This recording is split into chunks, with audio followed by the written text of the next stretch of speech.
राधा स्वामी जी। साखी। एक लड़का जिसकी उम्र 7 साल की थी, वह दिन रात बाबा जी की फ़ोटो के सामने बैठकर रोता था।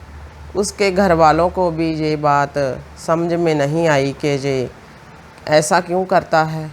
वह एक सत्संगी परिवार का था, तो उस लड़के की माता ने एक सत्संगी बहन से पूछा भी कि मेरा लड़का बाबा जी की फ़ोटो के सामने बैठकर रोता रहता है, मुझे कुछ समझ में नहीं आता। वह भी कमाई वाली बीबी थी, तो उसने सिर्फ यही कहा कि इसका बाबा जी से कोई संबंध रहा होगा, इसलिए ऐसा करता है। तो जब वह लड़का बड़ा हुआ और डेरे जाने लगा, सेवा करने लगा, तो उसे ये महसूस होता था कि पहले भी ये सब कुछ देख चुका है, यहाँ पर आ चुका है।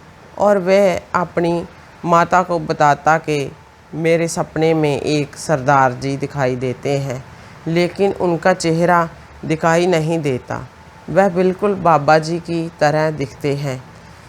उसकी माँ ने इसकी बातों पर ज़्यादा गौर नहीं किया। वह लड़का जब भी उसे सेवा का मौका मिलता, तब वह सेवा के लिए चला जाता, और जब उसे नामदान की बख्शिश हुई तो उसका ध्यान भी लगना शुरू हो गया।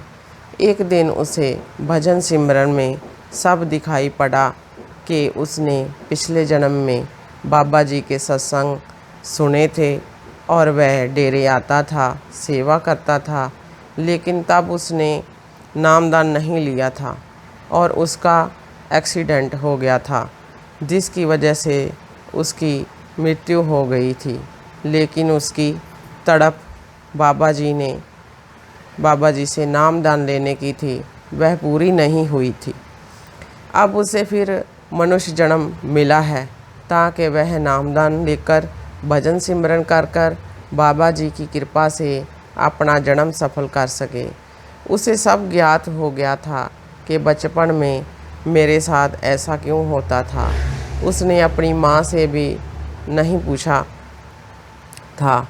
उससे समझ आ गई थी कि मेरे बाबा जी ही हैं जो मुझे अपने साथ जोड़ना चाहते हैं, और उसके भजन सिमरन में चढ़ाई भी हो गई और वह अपना मनुष्य जन्म सफल कर गया।